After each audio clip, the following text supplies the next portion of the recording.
स्वागत है दोस्तों आपका एक बार फिर टाइम्स ऑफ नॉलेज चैनल में।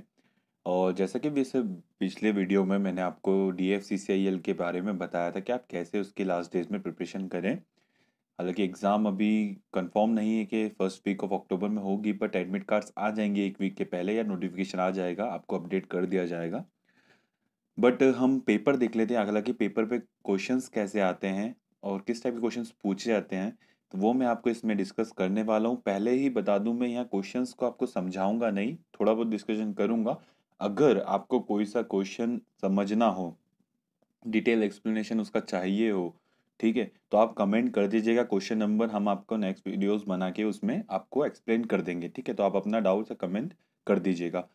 अब यहाँ पर हम इस पेपर की बात करें तो ये पेपर है 2016 का, 17 अप्रैल और 2016 में पेपर हुआ था शिफ्ट 1 का। एंड ये पेपर पैटर्न था 100 क्वेश्चन वाला, 80 सब्जेक्टिव, 10 रीजनिंग एंड 10 जीके। तो हम देख लेते हैं हालांकि पेपर कैसे आते थे, कैसे क्वेश्चन पूछे जाते हैं। ठीक है, तो वीडियो एंड तक देखिएगा। तो सबसे पहला क्वेश्चन देखिए, यहाँ पर आपको लिखा है an an activated carbon specially treated carbon which has the property of absorbing and attracting impurities. ये इन्वायरमेंटल का क्वेश्चन है। ठीक है, तो कोगुलेशन और ट्रीटमेंट ऑफ वाटर इससे रिलेटेड ही क्वेश्चन है। तो एक्टिवेटेड कार्बन की प्रॉपर्टीज पूछी, उसमें पूछा है कि कौन सा पॉइंट इसमें सही नहीं है एक्टिवेटेड कार्बन को लेकर। ठीक है, इस टाइप के क्वेश्चंस काफ़ी हैं, आपको पॉइंट्स बता दिए जाएंगे, आपको पॉइंट्स सिलेक्ट करने हैं। ठीक है, कि कौन कौन से सही हैं, कौन कौन से गलत हैं। तो ऐसे क्वेश्चंस काफ़ी मिलेंगे आपको। सेकंड क्वेश्चन देखिए, which of the following statement is are not not. देखिए ध्यान दीजिएगा, क्वेश्चंस में काफ़ी ज़्यादा क्वेश्चन ऐसे हैं, मैंने ऑब्जर्व किया है कि इज आर नॉट लिखा है। ठीक है, तो आपको नॉट पे ध्यान देना है, अदरवाइज क्या करता है बच्चा, जो प्रॉपर्टीज उसकी देख लेता है कि हाँ ठीक है, नॉट पर ध्यान नहीं देता और वो गलत कर जाता है क्वेश्चन। ठीक है, तो नॉट पर ध्यान दीजिएगा। Is are not among the major limitation of the sprinkle irrigation. Irrigation का एक क्वेश्चन देखिए यहाँ पे। स्प्रिंकल इरिगेशन बहुत इंपॉर्टेंट है, टॉपिक है, इस पे काफ़ी ज़्यादा हर एग्जाम में क्वेश्चन पूछ लिए जाते हैं इरिगेशन से, अगर आता है तो, या फिर लेसी और कैनेडी पे पूछ लेते हैं। ठीक है, तो यहाँ पर देखिए स्प्रिंकल इरिगेशन का पूछ लिया है कि लिमिटेशंस क्या हैं, वही पॉइंट्स वाले क्वेश्चन है। Third question, which of the following is not among the types of signal classified on the basis of their function. तो ये रेलवे से क्वेश्चन है। ठीक है, रेलवे की जॉब, रेलवे के अंदर आपको अंडर में काम करना है, तो इसलिए आपको रेलवे क्वेश्चन इसमें काफ़ी मिलने वाले हैं, तो आपको वो अलग से पढ़ाई करनी पड़ेगी। ठीक है, तो यहाँ पे सिग्नल्स के ऊपर है रेलवे के क्वेश्चन।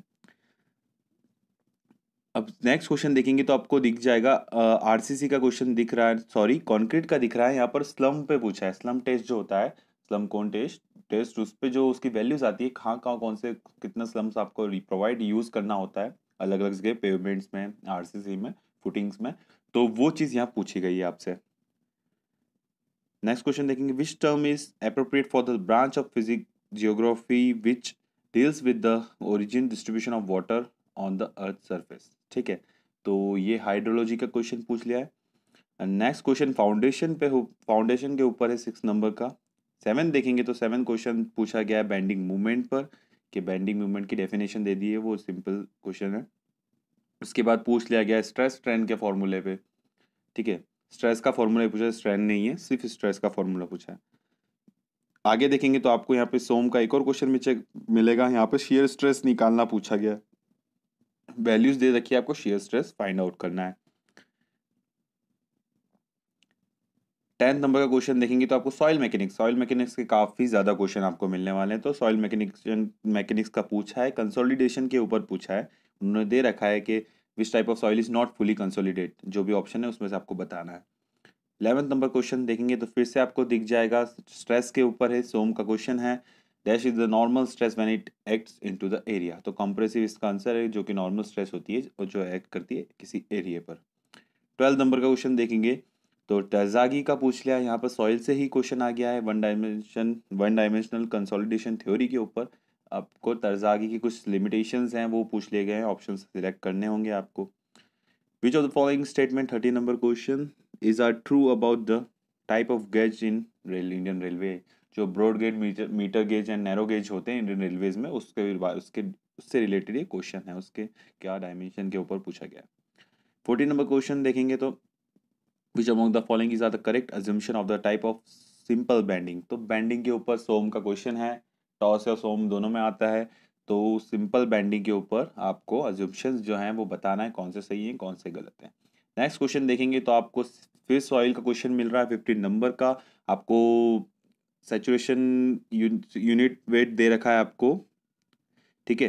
तो आपको यूनिट वेट दे रखा है, आपको वाटर कंटेंट दे रखा है, स्पेसिफिक ग्रेविटी दे रखा है and unit weight of water दे रखा है आपको।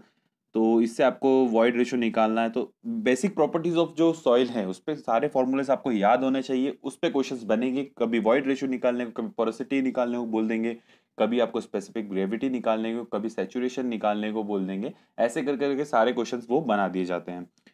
16 नंबर का क्वेश्चन देखेंगे तो आपको कंक्रीट के ऊपर है, तो कौन सा कंक्रीट पूछा गया है, कुछ दे रखा है उन्होंने कि किस पर्पस पे कौन सा कंक्रीट यूज होता है।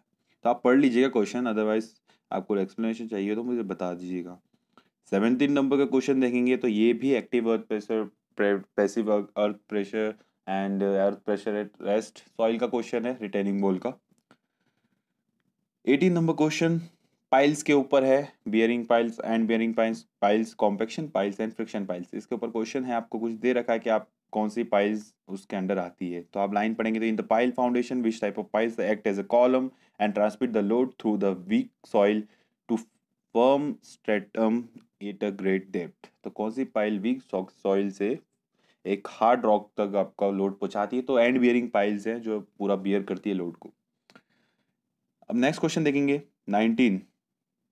तो यहाँ पर फिर आरसीसी का डिज़ाइन के ऊपर पूछ लिया है, ठीक है। डिज़ाइन का क्वेश्चन पूछ लिया है, नॉर्मल डेफिनेशन दे रखी, कौन सी डिज़ाइन वो करती है फॉलो, तो वो बताना है। 20 नंबर क्वेश्चन आपका है per capita demand of water, ठीक है। यहाँ पे per capita demand of water का पूछ लिया गया है क्वेश्चन, किस पे डिपेंड करता है, क्या फैक्टर्स है। 21 क्वेश्चन देखेंगे तो आपको कर्व के ऊपर पूछ लिया है, ओके। हाईवे के अंदर आएगा ये, रेलवे के अंदर मतलब ट्रांसपोर्टेशन के अंदर आ जाता है।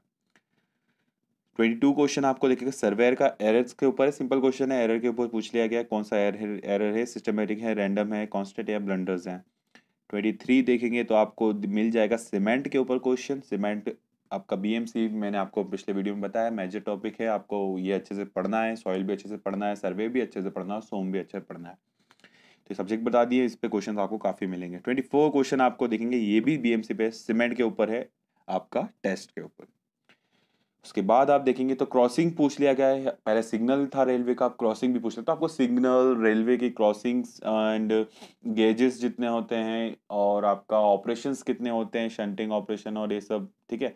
तो इनके सिग्नल्स वगैरह भी होते हैं। तो ये सारी चीज़ें आपको आनी चाहिए अच्छे से, क्योंकि रेलवे के क्वेश्चन इसमें ये पुट करते हैं एग्जाम में, क्योंकि उसके रिलेटेड ही आपको आगे वर्क करना है, जॉब करना है, इसलिए। 26 नंबर का क्वेश्चन देखेंगे आप तो यहाँ पर पूछ लिया गया है रिइंफोर्सिंग मटेरियल के ऊपर प्रॉपर्टीज पूछ ली गई है कि आप रिइंफोर्सिंग मटेरियल के लिए कौन से मटेरियल, कैसे मटेरियल्स होने चाहिए, क्या स्ट्रेंथ होनी चाहिए, इस टाइप के ऑप्शंस दे रखे हैं, आपको सिलेक्ट करने हैं करेक्ट ऑप्शंस, या फिर कुछ रॉन्ग ऑप्शन पूछ लेता है तो रॉन्ग पे सिलेक्ट करना है आपको। नेक्स्ट क्वेश्चन आपको मिल जाएगा, ये भी मटेरियल पे ऊपर है, ये भी रॉक्स के ऊपर पूछ लिया गया है। कौन सा रॉक किसके अंदर, ये रॉक्स किसके अंडर आते हैं, इग्नियस हैं, मेटामॉर्फिक हैं या सेडिमेंट्री है, वो पूछ लिया है। 28 क्वेश्चन आपको मिलेगा, ये मिलेगा आपको एफएम के ऊपर, ठीक है। When a liquid rotates at a constant angular velocity about a vertical axis of a rigid body, ठीक है। तो इसके ऊपर क्वेश्चन पूछ लिया है। तो इसका आंसर सिंपल है, the pressure varies as the square of the radial distance. ये आपने पढ़ रखा होगा, फॉर्मूला भी है। 29 क्वेश्चन आप देखेंगे स्ट्रेस स्ट्रेन पे पूछ लिया है, सिंपल फॉर्मूला। कुछ क्वेश्चन तो काफ़ी सिंपल हैं, आपको दिख ही रहे होंगे। 30 क्वेश्चन आपको मिल जाएगा जॉइंट के ऊपर, स्टील के जॉइंट है, butt joint, zigzag joint and chain joint and lap joint. उन्होंने डेफिनेशन दे रखी है, वो किस कौन सा जॉइंट है वो पूछा है बस। 31 क्वेश्चन फिर सॉइल पे है, यहाँ पर वाटर कंटेंट फाइंड करने को बोला है, बाकी सारी चीज़ें आपको वैल्यू गिवन दे रखी है, आपको फॉर्मूलाज लगाना है बेसिक प्रॉपर्टीज ऑफ सॉइल के। 32 क्वेश्चन आपका मिल जाएगा आपको सीमेंट के बॉग कंपाउंड जो होते हैं उसके ऊपर क्वेश्चन है, alite, belite and felite, alite, belite, celite and felite, ये जो चार चीज़ें होती हैं, C3S, C2S and C3A and C4AF, ठीक है। ये होते हैं, ये कंपाउंड्स जो होते हैं उस पर पूछ लिया गया कि इसमें कौन सा चौथा कंपाउंड है, तो ऑब्वियसली फेलाइट है। 33 नंबर आपको मिल जाएगा सर्वे का, स्टाफ रीडिंग दे रखी है, पी पे अगर स्टाफ रखा है तो क्यू पे क्या रीडिंग है, क्यू पे रखा है तो पी और क्यू पे क्या रीडिंग्स हैं, ये रीडिंग्स दे रखी हैं, आपका फॉर्मूला लगता है इस पे, उस पर डायरेक्ट आंसर आता है। सर्वे का क्वेश्चन था ये। 34 नंबर का क्वेश्चन आपको मिल जाएगा, यहाँ पर फिर ये एंगुलर वेलोसिटी पूछी गई है, स्पिलिंग ऑफ वाटर की पूछी गई है, तो यानी कि ये एफएम का आंसर है, क्वेश्चन है, सॉरी। तो एफएम का क्वेश्चन है, ये थोड़ा अच्छा न्यूमेरिकल है क्योंकि एफएम के न्यूमेरिकल्स थोड़े हार्ड पड़ते हैं, टिपिकल पड़ते हैं, तो आप उस पर अगर ज़्यादा अच्छे से ध्यान दें तो ही आप इसको सॉल्व कर पाएंगे। अदरवाइज सिंपल फार्मूले पे बेस नहीं होते, आपको थोड़ा सा लॉजिक लगाना होता है और फॉर्मूले आपको याद होने चाहिए, ठीक है। एंड आपका क्वेश्चन फिर बन जाएगा, तो ये क्वेश्चन देख लीजिएगा आप। 35 नंबर का क्वेश्चन जो देखेगा आपको वो मिलेगा आपको, लोकोमोटिव एक्सल लोड दे रखा है, रेलवे से ही रिलेटेड क्वेश्चन है ये, काफ़ी डीप, अगर आप रेलवे का पढ़ते हैं तो ही आपको इसका आंसर पता चलेगा, क्योंकि न्यूमेरिकल नहीं है, आपको एक ये कोडल प्रोविजंस या कुछ इस टाइप का कह सकते हैं, आपको ये होते हैं, स्पेसिफिक होते हैं कि आपको locomotive axle load is 5000 ton का है, तो weight of rail required for a particular track कितना होगा, तो ये इसका फॉर्मूला भी होगा, आप देख लीजिए, मुझे इसका आइडिया नहीं है, इसको मैं पता करूंगा कैसे होता है सॉल्व। तो 35 नंबर क्वेश्चन भी रेलवे से रिलेटेड है। 36 नंबर का क्वेश्चन आप देखेंगे तो वो भी आपको मिल जाएगा, यंग्स मॉडुलस आपको दिख रहा है, तो सीधी सी बात है, सोम का क्वेश्चन है, तो आपको टेंसाइल स्ट्रेसेस निकालनी है इस क्वेश्चन में, बाकी वैल्यू आपको गिवन है। इसमें आप उसका ध्यान दीजिएगा यूनिट्स का, क्योंकि देखिए गीगा पास्कल मेगा पास्कल में निकालना है, और आपको दे रखा है गीगा पास्कल में, तो सब कन्वर्जन आपको आना चाहिए। 37 नंबर क्वेश्चन आपको फिर सर्वे का मिल गया है, प्रिज्मेटिक कंपास की कुछ आपको वो दे रखे हैं, स्पेसिफिकेशंस दे रखे हैं, आपको सिलेक्ट करना है कौन सा उससे रिलेटेड है या कौन सा नहीं है। 38 नंबर क्वेश्चन आपको मिल जाएगा कॉन्क्रीट टेक्नोलॉजी पे, ओके। तो सिंपल सा कॉन्क्रीट टेक्नोलॉजी के कुछ दे रखी हैं, ABCD में आपको टर्म्स आपको फाइंड करना है कौन सा सही है कौन सा गलत है। उसके बाद नेक्स्ट क्वेश्चन आ गया आपका पोरोसिटी पे और वॉइड रेशो पे, सिंपल फार्मूला पूछ लिया है। सॉइल का क्वेश्चन 40 नंबर का क्वेश्चन आपको स्पेसिफिक एनर्जी पे पूछ लिया है, ये FM का है, ओपन चैनल फ्लो का क्वेश्चन, ट्रेपेजोइडल चैनल का, तो ये FM का एक और क्वेश्चन आपको यहाँ पे दिख रहा है, इसमें भी वैल्यूज दे रखी है, आपको स्पेसिफिक एनर्जी का फॉर्मूला में आपको वैल्यूज पुट करनी है, स्लोप भी दे रखा है आपको एंड स्पीड भी दे रखी है। फिर 41th नंबर क्वेश्चन आपको फिर से सॉइल का क्वेश्चन है, सिंपल बेसिक प्रॉपर्टीज का, इस बार उन्होंने पोरोसिटी पूछ ली है, पहले वॉइड रेशियो पूछा था, वाटर कंटेंट पूछ लिया, पोरोसिटी पूछ लिया, और फॉर्मूलेज वही हैं, आपको सिर्फ सारी वैल्यूज पुट करनी है, दो फॉर्मूले में सॉल्व होंगे हालांकि ये क्वेश्चन, क्योंकि आपको पोरोसिटी निकालने के लिए ई चाहिए, ई निकालने के लिए उन्होंने डे नहीं रखा होगा, तो अगर आपको ई निकालने के लिए आपको यूनिट वेट के फॉर्मूले में सारी चीज़ें पुट करनी है, तो आपको यूनिट वेट पता होना चाहिए, सैचुरेटेड भी पता होना चाहिए, ड्राई भी पता होना चाहिए, बल्क भी पता होना चाहिए, ठीक है, एंड सबमर्ज भी पता होना चाहिए, तो इनके फॉर्मूले चारों आपको याद होंगे तो आप आंसर आराम से निकाल लेंगे। नेक्स्ट क्वेश्चन इसके बाद भी आपको कोएफिशिएंट ऑफ कंप्रेसिबिलिटी का क्वेश्चन दे रखा है, इसका फॉर्मूला होता है वही यहाँ डायरेक्टली इन्होंने पूछा है। उसके बाद 43 नंबर क्वेश्चन फिर रेलवे बोर्ड का है, ठीक है, तो यहाँ लिमिट्स पूछ रखी है, स्पीड लिमिट्स पूछ रखी हैं, तो ये भी कोडल प्रोविजन है रेलवे बोर्ड का, तो रेलवे के क्वेश्चन है ये। 44 नंबर का क्वेश्चन आपको मिलेगा, तो ये आपको फिर ब्रिक का मिलेगा, मटेरियल का, उसमें येलो कलर कहाँ से आता है, तो मैग्नीशिया से आता है भैया, ठीक है। 45 नंबर क्वेश्चन फिर से फ्लूइड पे पूछ रखा है, डेफिनेशन दे रखी है, वो कौन सा फ्लूइड है तो बताना है, न्यूटोनियन है, नॉन न्यूटोनियन है, ये आइडियल है, रियल है। फिर नेक्स्ट क्वेश्चन अगर आप जाते हैं तो वो गुड रिइंफोर्सिंग मटेरियल फिर से पूछा है, 4 पॉइंट्स देखें क्या सही होते हैं गुड रिइंफोर्सिंग मटेरियल में, वो सेटिस्फाई करते हैं कि नहीं, पॉइंट कौन सा करता है कौन सा नहीं करता है, वो पूछा गया है। 47 नंबर क्वेश्चन फिर से आपका सॉइल के ऊपर है, इस बार उन्होंने ड्राई यूनिट वेट पूछ लिया है, ओके। सारी चीज़ आपको निकालनी है, दो दो फॉर्मूले में ये सॉल्व होगा क्वेश्चन, हालांकि लंबा है, आपको कैलकुलेशंस काफ़ी ज़्यादा करने होंगे, पॉइंट्स में वैल्यू निकलेंगे, बट आप आंसर करेक्ट निकाल लेंगे, ज़्यादा प्रॉब्लम नहीं आती, तो आप सॉइल के क्वेश्चन है न्यूमेरिकल को प्रैक्टिस कर लीजिएगा। 48 नंबर का क्वेश्चन फिर से आपका कॉन्क्रीट के ऊपर है, सिंपल क्वेश्चन था। 49 का क्वेश्चन आप देखेंगे तो 49 नंबर फिर आपका सॉइल के ऊपर है, तो आपका सॉइल का क्वेश्चन पूछ लिया, डेफिनेशन पूछी है, उसमें आपको डेफिनेशन किसको सेटिस्फाई करती है, स्पेसिफिक ग्रेविटी को। In the soil mechanics and foundation engineering the ratio of the density of the solid to the water, तो ये आपको पता ही है, स्पेसिफिक ग्रेविटी होती है यूनिटलेस। 50 नंबर का क्वेश्चन फिर से आपका यहाँ पे ब्रिक का पूछ लिया है, यहाँ पे ब्रिक की ग्रेड दे रखी है और आपको यहाँ पे स्ट्रेंथ दे रखी है, और कौन से ग्रेड के अंदर आती है वो आपको बताना है। उसके बाद नेक्स्ट क्वेश्चन आपको मिलेगा कर्व का, ये काफ़ी अच्छा क्वेश्चन है एंड अच्छा खासा लेवल है इस क्वेश्चंस का, कर्व के ऊपर आपको दे रखी है वैल्यूज, तो आपको बताना है कि आपका अलाउेबल मिनिमम रेडियस क्या होगा, मैक्सिमम रेडियस। 52 नंबर का क्वेश्चन आप देखेंगे तो आपको वहाँ पे पूछा गया है मैन्युफैक्चरिंग ऑफ कंक्रीट। तो यहाँ पे भी 4-5 चीज़ें दे रखी हैं उन्होंने, कौन सी चीज़ें सेटिस्फाई करती हैं उसको लेकर वो आपको बताना है। सिंपल सा क्वेश्चन है कंक्रीट का। तो मटेरियल आपको बहुत अच्छे से पढ़ना है, बीएमसी काफ़ी ज़्यादा क्वेश्चन मिल जाएंगे आपको cement, bricks, rocks and concrete के ऊपर।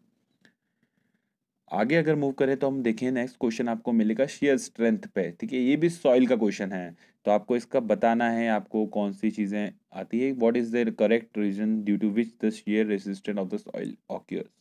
तो cohesion, structure resistance and friction तीनों चीज से होता है। तो एबीसी इसका आंसर हो जाएगा। 54 नंबर आपको को मिलेगा। तो क्वेश्चन आप यहाँ देखेंगे तो यहाँ पर लिखा हुआ रेन स्टॉर्म को लेकर क्वेश्चन है। इंटेंसिटी ऑफ रेन और ड्यूरेशन ऑफ रेन वगैरह चीज़ें दे रखी हैं। तो रेन स्टॉर्म को आप किससे कम्प्लीटली डिस्क्राइब कर सकते हैं। तो वो चारों चीज़ें होंगी, ऑब्वियसली चारों चीज़ें उसको डिस्क्राइब करती है। कोई भी अगर आपको बारिश होती है, तूफान आता है बारिश का, तो उससे आपको बताना है। तो सिंपल सा हाइड्रोलॉजी का क्वेश्चन है। नेक्स्ट क्वेश्चन बीम के ऊपर है और ये सिंपल सी बीम है, कैंटिलीवर बीम। क्वेश्चन काफ़ी इजी था। अब 56 नंबर का क्लोरीनेशन डीक्लोरीनेशन के ऊपर है। उन्होंने कहा ये सारी चीज़ें रिमूव करते हैं। तो unwanted residual of chlorine from water पूछा है, तो ऑब्वियसली डीक्लोरीनेशन ही करेंगे। क्लोरीनेशन में आप मिलाते हैं, सुपर क्लोरीनेशन में भी मिलाते हैं। ठीक है, इन सल्फरिफिकेशन में सल्फर की बात आती है, हाइड्रोजनेशन आ गया, फिर डिक्लोरीनेशन ही ऑब्वियसली होगा क्योंकि हमारा रिमूवल बोला है unwanted residual of chlorine from water. 57 आपका आ जाएगा एक्विफर, एक्वेटार्ड एंड एक्विक्लूड पे। ये भी आपका हाइड्रोलॉजी के अंदर आता है और सॉइल के अंदर भी आता है, आप मान ले सकते हैं इसको। तो ये क्वेश्चन सिंपल सा था कि आपका वाटर जो है वो यील्ड नहीं कर पा रहे हैं आप फ्रीली, तो एक्वेटार्ड के अंदर से आप नहीं कर पाते हैं। अब नेक्स्ट क्वेश्चन आपका फिर से सोम के अंदर ही आएगा, मटेरियल ही है ये। Dash is the crude of impure iron which is extracted from iron ores. तो dash is the crude impure iron, impure iron इसमें से कौन सा है, पिग आयरन है विच एक्सट्रैक्टेड फ्रॉम आपका आयरन ओर के अंदर से। 59 क्वेश्चन आपका फिर से रेलवे के ऊपर है। यहाँ पे क्वेश्चन पूछ लिया है maximum permissible speed of the train if the allowed can deficiency is 76 mm। तो यहाँ पे न्यूमेरिकल है, आपका कैन डेफिशिएंसी दे रखी है और इसके बाद आपको मैक्सिमम परमिसिबल स्पीड पूछी है। तो रेलवे के क्वेश्चन आप देख रहे हैं गाइस के कितने ज़्यादा पूछे गए हैं और न्यूमेरिकल भी पूछा गया। अच्छे खासे क्वेश्चन ऐसे आपने नॉर्मली दूसरे एग्जाम्स के लिए आप प्रिपेयर नहीं करते हैं, रेलवे को आप टॉपिक छोड़ देते हैं, आप सेंट्रीफ्यूगल रेशियो एंड कर्व और ये सब चीज़ों पे ध्यान दे लेते हैं, बस काफ़ी होता है, सर्वे के अंदर आ जाता है। तो इतना चीज़ आपको ज़्यादा उसमें पढ़ने की ज़रूरत नहीं पड़ती है रेलवे को। तो बट आपको इस एग्ज़ाम के लिए पढ़ना पड़ेगा रेलवे, क्योंकि आप देख रहे हैं क्वेश्चंस काफ़ी ज़्यादा आ रहे हैं। अगला क्वेश्चन आप देखेंगे तो अगला क्वेश्चन दे रखा है आपका स्ट्रेस कंक्रीट। ठीक है, कंक्रीट के ऊपर प्री स्ट्रेस है या पोस्ट स्ट्रेस है, ये सब चीज़ें पूछी है। सिंपल उन्होंने डेफिनेशन दे रखी है, बता रखा है कि ऐसा ऐसा हम करते हैं, तो वो किसके अंदर आएगा, प्री स्ट्रेस होगा या पोस्ट स्ट्रेस होगा। 61 क्वेश्चन आपको दिखेगा, ये भी आपको स्ट्रेस का फॉर्मूला एमपीए में निकालना है, स्ट्रेस का फॉर्मूला लगाना है, वैल्यूज आपको दे रखी है, फोर्स आपको दे रखा है, एरिया का फोर्स अपॉन एरिया करना है और स्ट्रेस आपका निकल जाएगा। 62 नंबर का क्वेश्चन आपको मिलेगा, ये भी आपको स्ट्रेन निकालना है, सिंपल सी वैल्यू स्ट्रेन आपको पता है। ठीक है, स्ट्रेन का फॉर्मूला, उसमें आपको वैल्यूज पुट करनी है। तो ये सोम के क्वेश्चन हैं। 63 नंबर आपको बल्किंग ऑफ सैंड पूछ लिया गया है, सॉइल का क्वेश्चन है। एंड 64 क्वेश्चन आप देखेंगे, which of the following type of chemical weathering associate with the feldspar which can be found in granite changing to clay. ठीक है, ये सब चीज़ें पूछी हैं, तो आपका ये सॉइल के अंदर ही क्वेश्चन आएगा, केमिकल वेदरिंग पूछ रखी है उन्होंने। 65 नंबर का क्वेश्चन आपको दे रखा है, अलाइनमेंट्स दे रखे हैं आपको, आपके उसको आपको मैच करना है कि कौन सा कहते हैं अलाइनमेंट। कॉन्टूर के ऊपर क्वेश्चन आ सकता है, कॉन्टूर और आपका कैनाल के अंदर ये सब चीज़ आएंगी, zigzag alignment, cross country alignment, switch back development, valley alignment. तो उसको टॉपोग्राफी अलाइनमेंट दे रखा है आपको, टॉपोग्राफीज दे रखी है, तो आपको इन अलाइनमेंट के अकॉर्डिंगली टॉपोग्राफी सिलेक्ट करनी है, कौन सी अलाइनमेंट पे कौन सी टॉपोग्राफी आपकी सूट करेगी। तो ये कॉन्टूर के ऊपर क्वेश्चन है। आपका next question Poisson ratio and young modulus वगैरह है। ठीक है, ये तो सिंपल सा क्वेश्चन है, डेफिनेशन दे रखी है, उसको आपको फॉर्मूला होता है या डेफिनेशन दोनों कुछ भी दे सकते हैं। तो वो क्वेश्चन पूछा है सॉम के अंदर से। नेक्स्ट क्वेश्चन आपका डिस्चार्ज वगैरह ये सब चीज़ें दे रखी हैं क्यू का फॉर्मूला है, या आप अगर ओरिफाइस के फॉर्मूला देखेंगे आप, rectangular orifice and trapezoidal triangular orifice जो हैं, इनके फॉर्मूले जो होते हैं वो सिंपल फॉर्मूले पूछे हैं। फॉर्मूले आपको एक बार देखे होंगे तो भी आप समझ जाएंगे कि होता है फॉर्मूला क्या है, तो वो फॉर्मूला यहाँ पूछा गया है, तो फॉर्मूला आपको सिलेक्ट करना है। Which of the following the stone के ऊपर क्वेश्चन, मटेरियल का, गुड क्वालिटी ऑफ क्वालिटी का, तीन चीज़ें दे रखी है, आप कौन सी सेटिस्फाई करती है वो आपको सिलेक्ट करना है, कौन सी सेटिस्फाई नहीं करती है ये आपको क्वेश्चन में बता दिया जाएगा, कौन सा आपको पूछा है, नॉट पूछा है या फिर सेटिस्फाइड करती है, आर पूछा है, ठीक है। 69 क्वेश्चन आपका मिल जाएगा आपको बैक्टीरिया के ऊपर, एरोबिक एंड एरोबिक जो आपने होते हैं प्रोसेस, इनके अंदर में इन्वायरमेंट का क्वेश्चन है, तो बैक्टीरिया के ऊपर क्वेश्चन आपको दिख रहा है, तो उसमें क्या होता है वो बताना है। टॉर्शन फार्मूला पूछ लिया, उसके ऊपर क्या अजम्पशंस होते हैं टॉर्शन फार्मूलाज के, वो अजम्पशन कौन से सेटिस्फाई करते हैं, आपको गिवन जो दे रखी है उसमें से वो पूछा गया है। उसके बाद आप जाएंगे तो आपको shear force of the section पूछा है, तो इसमें आपको बता रखा है क्यू क्या है, शेयर फोर्स है, लिब्राम जेडी है, पैरामीटर आपका एस है, तो आपको बताना है कि बॉन्ड स्ट्रेस क्या होती है। आरसीसी के अंदर आपने बॉन्ड स्ट्रेस का फॉर्मूला पढ़ा होगा, ठीक है। शेयर फोर्स अपॉन आपका लीवर आर्म प्लस पैरामीटर होता है, सॉरी प्लस नहीं इनटू पैरामीटर होता है। 72 आपका क्वेश्चन जो है वो डैम के ऊपर है। आपका डैम जो है ब्रिक मैसनरी या फिर स्टोन से जो बनते हैं वो सॉलिड ग्रेविटी डैम होते हैं। 73 क्वेश्चन आपका है पॉइजन रेशियो के ऊपर, सिंपल फॉर्मूला है। सॉम के क्वेश्चन काफ़ी ज़्यादा इजी हैं, सिंपल पूछे गए हैं, बट इतना हार्ड आपको इसलिए पढ़ने की ज़रूरत नहीं है, मैंने बोला भी था आपको सिंपल बेसिक फॉर्मूलेज आपको प्रॉपर्टीज बताए होनी चाहिए बस। एडिशन प्रोसेस के ऊपर नेक्स्ट क्वेश्चन पूछ लिया है, ठीक है। 75 नंबर का क्वेश्चन फिर से आपका आ गया है, आपको एस की वैल्यू निकालनी है यहाँ पर, डिग्री ऑफ सैचुरेशन की। आपको प्रॉपर्टीज के दो फॉर्मूले यहाँ पे भी पुट होंगे, आप एस निकाल लेंगे इजीली, सारी वैल्यूज आपको गिवन है। उसके बाद आपको मिलेगा क्वेश्चन नंबर सर्वेयर अज्यूमशन, ठीक है। आपको स्लोप करेक्शन का फॉर्मूला पूछ लिया है यहाँ पर, इस सर्वे का क्वेश्चन है, फॉर्मूला पूछा है सिंपली। उसके बाद आपको पूछा गया टेम्परेचर स्ट्रेसेस के बारे पे ऊपर क्वेश्चन, सॉम का क्वेश्चन है, वैल्यूज दे रखी है, इस टेम्परेचर पे इतना वो 2 दिन बाद फ्लैग पोल इतना वो एक्सटेंड हो गया, ठीक है, हाइट चेंजेस हो गई एक वो पूछी है, ओके। तो coefficient of expansion coefficient, thermal expansion coefficient आपका अल्फा दे रखा है यहाँ पर। 78 की क्वेश्चन नंबर देखेंगे तो आपको मिलेगा कौन सा सेटिस्फाई करता है आपका advantage of pre stressed concrete structure को, तो वो आपको यहाँ पे देखना है। उसके बाद पूछा गया है सुपर एलिवेशन के ऊपर या फिर कैंट के ऊपर, necessary for any speed is calculate from the formula, तो इक्विलिब्रियम सुपर एलिवेशन का फॉर्मूला Gv²/127 यहाँ पे सारी चीज़ें आपको दे रखी है। नेक्स्ट वाले क्वेश्चन में 80 में कि आपके कौन कौन से कॉन्क्रीट की ग्रेड्स होती हैं, तो कौन सी यहाँ पे ग्रेड करेक्ट नहीं है वो आपको बताना है। Which one of the following 7 grade given below is not the correct grade of the concrete mix, ठीक है। उसके बाद आपके 80 क्वेश्चंस कवर हो चुके हैं और ठीक है, तो वो 80 क्वेश्चन ही पूछे थे, 10 रीजनिंग के आएंगे और 10 जीके के आएंगे। अब हम जनरल नॉलेज के क्वेश्चन देखते हैं, तो ये पॉलिटिक्स का क्वेश्चन है नंबर 1 कि 14th अमेंडमेंट के तहत कौन सा आपका राइट्स डिलीट कर दिया गया, तो ऑब्वियसली राइट टू प्रॉपर्टी है। ये सिंपल मतलब सबसे इंपॉर्टेंट जो क्वेश्चंस होते थे एक टाइम पर पॉलिटिक्स के अंदर, वो क्वेश्चंस यहाँ पूछे गए हैं। अब तो काफ़ी ज़्यादा वास्ट कर दिया गया है, कुछ भी पूछ लेते हैं हिस्ट्री में से, कुछ भी पॉलिटिक्स के क्वेश्चन कैसे भी पूछ लेते हैं, क्योंकि शिफ्ट इतनी ज़्यादा हो रही है, पहले इतनी शिफ्ट नहीं होती थी, बहुत कम कंपटीशन होता था, उनको क्वेश्चंस ज़्यादा सिलेक्ट नहीं करने पड़ते थे, वही पूछ लिया करते थे इंपॉर्टेंट क्वेश्चंस, और रिपीटेशन भी काफ़ी होता था। तो अब नेक्स्ट क्वेश्चन आप देखेंगे तो उसके बाद पूछा है यहाँ पर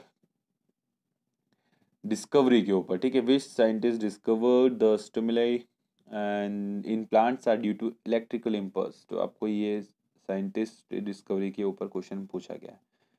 उसके बाद national rural employment guarantee act कब आया था वो पूछा है। उसके बाद 4th number highest rice producing state in India पूछा है। 5th number what is the father of modern economics, Adam Smith है। कार्ल मार्क्स ने तो माइक्रो एंड मैक्रो इकोनॉमिक्स दी थी। 6 number chairman of the drafting committee Bhimrao Ambedkar. 7 number आपका आएगा tourism minister of India in UPA government, south Indian actor served, जिस किसी ने करा था वो बता पूछा गया क्वेश्चन है। 8 नंबर का question, Indian government has decided to establish organic farming research institute, तो कौन से स्टेट में डिसाइड किया था इंडियन गवर्नमेंट ने? Sikkim. 9 number question, which Indian king was known as Indian Napoleon, question आपका बहुत इजी है, Samudragupta. In computer terminology the full form of LAN local area network, computer का एक सिंपल सा क्वेश्चन पूछ लिया है। अब देखेंगे रीजनिंग के क्वेश्चन, फिर से 10 बचे हुए क्वेश्चन अब बचे हैं। Russia is related to Moscow in the same way France is related to, आपको वहां की कैपिटल्स पूछ लिए तो France Paris. Second third question आपका डिस्टेंस एंड डायरेक्शन पे है, आपको कैलकुलेट करके निकालना है। आपको 3 नंबर यहाँ दे रखे हैं, उससे सिमिलर सेट्स निकालने हैं। 3 नंबर में क्या डिफरेंस हो रहा है, प्लस माइनस हो रहा है, क्या मल्टीप्लिकेशन से हो रहा है, तो जो भी यहाँ पे आपका ऑपरेशन लगा है इन 3 नंबर में वो ही वैसा का वैसा सेटिस्फाई होना चाहिए ऑपरेशन आपके ऑप्शंस के अंदर। 4th नंबर का क्वेश्चन है मिसिंग टर्म के ऊपर। 5th नंबर का क्वेश्चन है आपका पोजीशन के ऊपर, कि आपके कौन आप यहाँ से इतना बंदा वहां खड़ा है तो वो बंदा नीचे से कितना दूर खड़ा है, कितने नंबर पे है, तो वो सब चीज़ें सिंपल सा क्वेश्चन है, थोड़ा सा लॉजिक लगाना है, बन जाएंगे।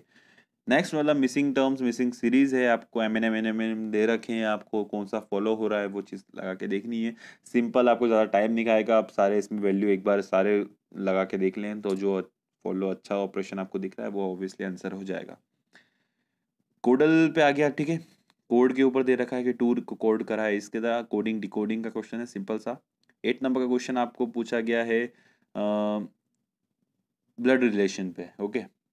9 नंबर का क्वेश्चन आपको दे रखा है कोड पे, ये भी कोड है यहाँ पे, बस अल्फाबेटिक कोड है, सिंपल सा क्वेश्चन है। एंड आखिरी क्वेश्चन आप देखेंगे 100 नंबर का जो है 10 नंबर आपका रीजनिंग सेक्शन का, तो उसमें भी आपका पूछा गया है below are the some additional fact regarding the name of this office what is the following statement is necessary to, तो आपको कुछ एक पैराग्राफ दे रखा है, उसमें आपको स्टेटमेंट्स दे रखे हैं, तो उसमें से आपको बताना है which of the following statement is necessary to true, आपको स्टेटमेंट वाले क्वेश्चंस हैं ये, तो उस पर टाइम कंज्यूमिंग क्वेश्चन है, काफ़ी ज़्यादा टाइम लग जाएगा आपको पढ़ने में, फिर स्टेटमेंट पढ़ने में, तो ऐसे क्वेश्चन जेई आजकल बहुत ज़्यादा पूछ रहा है पे टाइम वेस्ट करने के लिए, तो आपको इसकी प्रैक्टिस करने की वैसे ज़रूरत नहीं है, टाइम मिले तो आप पढ़ लीजिएगा, पर इसको सबसे लास्ट में करिएगा क्योंकि आपके पास टाइम होना चाहिए तो ही आप इसको अटेम्प्ट कर पाएँ, अदरवाइज पहले आप सारी चीज़ें कर लें उसके बाद इस पर आएँ। सबसे पहले इसको करने जाएंगे तो आपको टाइम वेस्ट होगा, आपको पता है आप आंसर ला सकते हैं पर आपका टाइम वेस्ट करें, इसके चक्कर में आप 4-5 क्वेश्चन छोड़ सकते हैं, तो आपको पहले क्वेश्चन वो करने उसके बाद ही टाइम मिले तो इसको आप कर लीजिएगा जरूर अटेम्प्ट, कि एक आपका पक्का ये क्वेश्चन दे देगा। सिंपल से स्टेटमेंट पूछते हैं, आपको थोड़ा सा लॉजिक लगाना है और आपके क्वेश्चन बन जाते हैं। तो गाइस ये रहे आपके सारे क्वेश्चन, मैंने आपके सारे क्वेश्चन डिस्कस कर लिए हैं एंड उम्मीद है आपको समझ में आया होगा, क्योंकि मैंने थोड़ा डिस्कशन भी किया है इन क्वेश्चंस को लेकर, डायरेक्टली आपको वीडियोस नहीं दिया है कि क्वेश्चन पेपर नहीं दिया है, तो ऐसे क्वेश्चन पूछे जाते हैं। एंड पिछला वीडियो मैंने आपको बता दिया है कैसे क्या पढ़ाई करनी है, अभी भी आपको कुछ अगर डाउट लगता है क्या करना चाहिए क्या नहीं करना चाहिए एग्जाम को लेकर तो आप ज़रूर बेशक पूछिए, कमेंट कीजिए, ठीक है। एंड ऐसे क्वेश्चन यहाँ पूछे जाते हैं, तो मैंने आपको बता दिया कहाँ पे इस सेक्शन में आपको ज़्यादा जोर से पढ़ाई करनी है, आप वहाँ अच्छे से ध्यान दीजिए और आप इस एग्ज़ाम के लिए प्रिपरेशन अच्छे से कर लीजिए। तो ये सारे क्वेश्चंस हैं, तो इस पेपर की आपको मैं लिंक आपको डिस्क्रिप्शन में दे दूंगा, आप डाउनलोड कर लीजिएगा ये पेपर, या फिर अदरवाइज मैंने आपको वैसे भी सारी चीज़ें रीड करके बताई है, आपने वीडियो अच्छे से पूरा सुना होगा तो आप पेपर आपको समझ में आ गया होगा कैसे क्वेश्चन पूछते हैं, तो आपको क्वेश्चन यहाँ स्क्रीन पर दिख रहा है। तो ये 100 क्वेश्चन हैं, अब इस ईयर का पेपर देखते हैं कैसा आता है, क्या लेवल होता है इस क्वेश्चन की, इस पेपर का भी लेवल अच्छा खासा है, कुछ क्वेश्चन काफ़ी ज़्यादा ईजी है बट नॉर्मल इस टाइप के क्वेश्चन पूछे जाएंगे क्योंकि टाइम भी नहीं होता है आपके पास, कम टाइम होता है। बाकी न्यूमेरिकल्स अच्छे खासे दे रखे हैं, क्वांटिटी में न्यूमेरिकल दे रखे हैं, तो आपको वो टाइम ऑब्वियसली आपका टाइम ख़त्म करेंगे, तो उसके लिए आपकी प्रैक्टिस होनी ज़रूरी है, तो लेवल इसको हम मॉडरेट में ले जाते हैं, ईजी में नहीं मानेंगे क्योंकि कोई न्यूमेरिकल्स ऑब्वियसली इन्होंने दिए हैं तो आपको टाइम लगेगा सॉल्व करने में, वैल्यूज़ निकालने में, तो आपको ये मॉडरेट लेवल का पेपर है जो कि आपको दिख रहा है। हो सकता है इस बार थोड़ा और इंक्रीमेंट कर दे लेवल में, थोड़ा और हार्ड कर दे, बट उससे आपको डिपेंड नहीं करता हार्ड है इजी है, हार्ड आया तो सबके लिए हार्ड है, इजी है तो सबके लिए इजी है, ठीक है। आपको डिपेंड करता है आपके प्रिपरेशन पे कि जो पेपर आया है वो आपने कितना आपका 100% से दिया है। ठीक है, तो हार्ड भी आता है तो कोई मैटर नहीं है, आप उस चीज़ की टेंशन मत लेना कि हार्ड आया, वो सबके लिए हार्ड है ऑब्वियसली।